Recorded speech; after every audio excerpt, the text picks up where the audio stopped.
Hello everyone, this is JD Calderon and this is Indie Comics Explained, and this week I'm taking a look at my latest read pile. So let's start off with this. Alright. We'll start off with Vark Thing, which is Dave Sim doing Cerebus, and he's doing a parody of Swamp Thing, Alan, as he says, not Alan Moore. I bought a number of these over the last few years. To varying degrees, they're funny, but to be honest with you, I think I'm just kind of buying them out of nostalgia for Cerebus. It was a series that I grew up on, and I enjoyed thoroughly. I never purchased any of the single issues, so I didn't get to see a lot of the drama that happened with Dave on his letters page and all that jazz. So I just bought the what they like to refer to as phone books, and I would get those, read those, really enjoy those, and then just move on. And I would get one of them. I guess they would come out every couple of years, 2 or 3 years or whatever. and those were excellent. They're okay. Like I said, I think I'm just getting him out of nostalgia. I would like to see him returning to actually drawing again. I know he's had problems with his hands. I mean, hopefully he's gotten over that, and hopefully we'll get over that and recover. Be able to return to his art. He is an excellent artist. He's a great writer, but like I said, I mean, satire. It's very individual. All right, moving on. We have Sanada. This is from Image. This is volume 1. There's a trade paperback. This is David Hein, Brian Haberlin, Gerard Van Dyke. This is an alternate world story where people from one planet have moved to a new planet for some kind of a new hope, new world type, brand new societies, 2 separate cities, and there's a third alien society also on the world, and these 3 cultures are just struggling with one another. So it's a good book. I really enjoyed it. Looking forward to the second one. I will definitely be picking it up. So let's move on. This is Rumble. John Arcudi, David Rubin, and Dave Stewart. This is volume 6. I have all the other volumes. I really enjoy these. And this is about an ancient god who would his purpose is basically to kill monsters, demons, that sort of thing. But he's lost his original body, and he's stuck in this kind of revenant type of body, and he's just going around doing his thing. He's trying to recover his old body. Something with his heart is missing, and all these things are going on. It's a lot of fun. I really enjoy this. I'm going to continue buying it. Great book. This is Freelance by Chapter House. Wheeler, Zub, Varuk, and Leong. I bought a few books from Chapter House just to check them out, just see how they are. These are guys who print Captain Canuck. These books vary in degrees. Some of them are better than others. This one's okay. It's not bad. The artwork is nice. The story's okay. It's not necessarily my cup of tea. I don't think this is something I'll be... if it comes out a second volume, I don't think I'll be buying that. But like I said, all in all, it was okay. I kind of like the artwork. It's a little... Not as refined as I would like, but overall, it's okay. This is Caliban by Garth Ennis and Facundo Percio. So this was, if some of you have been listening to some of these for a while, my various other videos, I purchased probably about 20 books from a sale that came out from Avatar. I was really excited. I got a lot of good books. This is actually a good book. Garth Ennis tends to be a really good writer, or he is a good writer, period. The funny thing I find funny about this is obviously one of the things I think him and probably the other writers who are involved with Avatar during this period is that they were allowed to do things they wouldn't normally do on their own, or they wouldn't be able to do it on any other companies. Just tell these wacky, one-off type stories. And this is basically about 2 ships, an alien ship and a human ship colliding into one another while they're in hyperspace, and they merge and fuse into one ship, and they're trying to separate them, but you also have the crews involved and what's going on between these 2 ships. During this period in time, the humans they've never encountered, they've been traveling in space for quite a number of years, and they have yet to encounter any alien life. So encountering this alien ship was kind of unusual. The thing I find funny about this is This is the exact same plot and story that featured in Farscape. If anyone remembers that TV show, fantastic TV show, definitely suggest it. It's the exact same plot. They have the same thing. So it's kind of funny. But this is fun book. So, it's about human survival against an alien terror. So it was good. And I figured I paid $6 for it, so it was well worth it. Then I have Anna Mercury, Volume 1, Warren Ellis. Same artist, Facundo Percio. And this is about this character, Anna Mercury. She travels to alternate realities to try to fix them so that they don't collide with our current world or something crazy like that. This is fun. This is during a period when Warren Ellis was just doing indie books, and he's doing a lot of work over at Avatar. I enjoyed this. There's a lot of fun. Like I said, this was part of my sale buy, so it was like $6, like I said. So you couldn't go wrong with it. Dr. Afra, Spurrier Santos, Wingard, and Ricardo.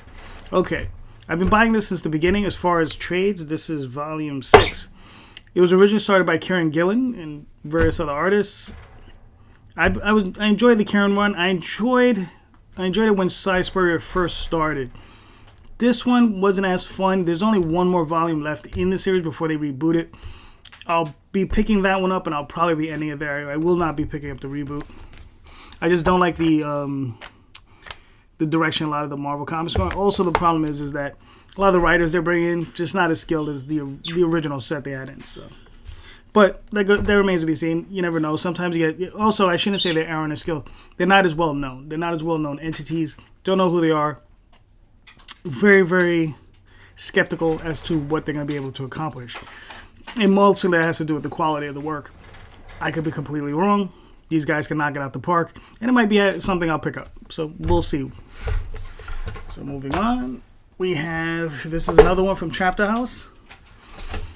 Jason Liu, The Pitiful Human Lizard. I don't know what the deal is with this book. It's part of their universe. You see Captain Canuck in there. This guy, the human lizard, he was just some generic superhero. Just some guy, actually, just running around in a costume, doing things.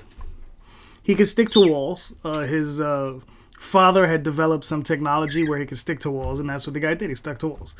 But he ended up, I guess, low on cash. He ended up giving himself over to some experiments, and now he can regenerate. So if he has a limb chopped off, it'll regenerate, or they'll come back together and it'll seam itself back together seamlessly, and he recovers from injury like almost instantaneously, like Wolverine and his recovery system. The artwork in here is okay.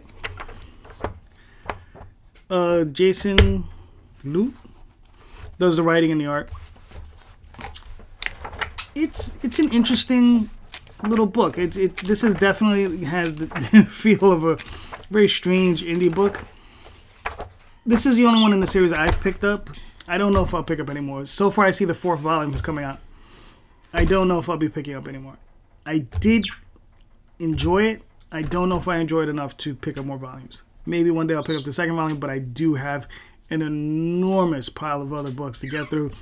So if it's not a little bit higher on my ranking as far as how I like something, probably going to have to pass up on the rest of them.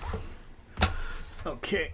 Last but certainly not least, Eric Powell's The Goon, Bunch of Old Crap, and Omnibus Volume 2. Now, it's funny because Eric Powell, he's been, this is a new company, he left Dark Horse and he formed this company, Albatross Funny Books. And all the books from there have been awesome. Let's see. There's some ads in the back. I know Hillbilly is one of them that I've been enjoying a great deal. Yeah. Hillbilly has The Goon. Grumble's awesome. Namwolf. I'd never picked this one up. I got one of the Spook Houses. Those are good. But I mean, for the most part, especially Hillbilly, I really enjoyed Hillbilly. And I enjoyed the first volume of the new Goon series. Now, I had picked up, I guess, the first volume of the omnibus. I think that Dark Horse had produced. And I bought it, read it, really didn't enjoy it. and I just didn't see what the big deal is about this character. Eric Powell's artwork was incredible, but just wasn't feeling it at the time. But it did say it was his older work. I think I sold off that original volume, but I repurchased it when he started up Albatross Funny Books, just on the basis of Hillbilly. I was like, all right, fine. I read it, still felt kind of wonky about it, but I had picked up the first volume of the new series, and I really enjoyed that. And I was like, okay, I guess obviously he's grown as a writer. He's grown immensely from this original work.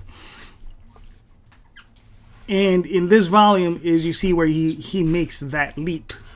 The first, I guess, 2/3 of the book is a bunch of his old stuff.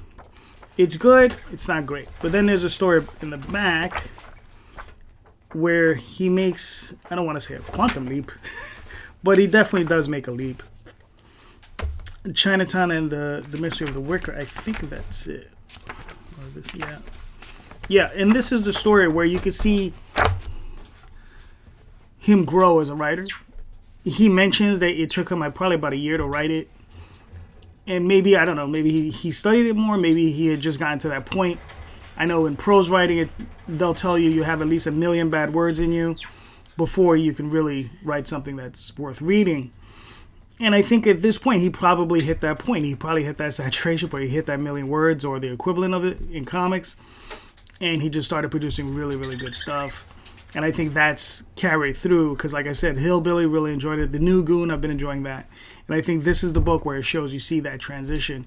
You can see something similar happen with Dave Sim in Cerebus, where that first volume, the first 25 issues, him as an artist is kind of rough. And then him as a writer also as well is kind of rough. But then you hit on that first, the next 25. I don't know if it's Church and State. It's either Church and State. It was another one. But that next volume, you can see a quantum leap as to where he goes and what was projected for his future after that. As a writer, as a creator, as an artist, you just see, these artists take that leap. And, it's fantastic when you can see that sort of thing. Eric Powell obviously spent a lot more time as an artist initially, and that's where he developed most of his skill initially. So you can see he was a very good artist. But as a writer, it probably took a little bit longer, probably picked it up a little bit later. But he's developed into a fantastic writer. So it was awesome to see. You can see something similar like that with Mike Mignola as well. With Hellboy, always a great artist. Eventually started writing his own work after John Byrne basically told him, said, no, go write your own stuff. Because I think John Byrne scripted the first 4 issues of Hellboy for him. And then afterwards he was like, no, go do your own thing, buddy. And he just set Mike Mignola free. But it probably isn't until years later that you see Mike Mignola really take off as a writer. So yeah, it's really nice to see when you can see that transition happen. So that's it for today, guys. Thank you so much. I'll be doing more of these a little bit more regular basis. I've been busy the last few weeks. But thank you so much. If you like what you heard, hit the subscribe button, the like button, and you can go check out some of my work on the Oswald Chronicles or Tall Tales Online. Thank you and have a great night.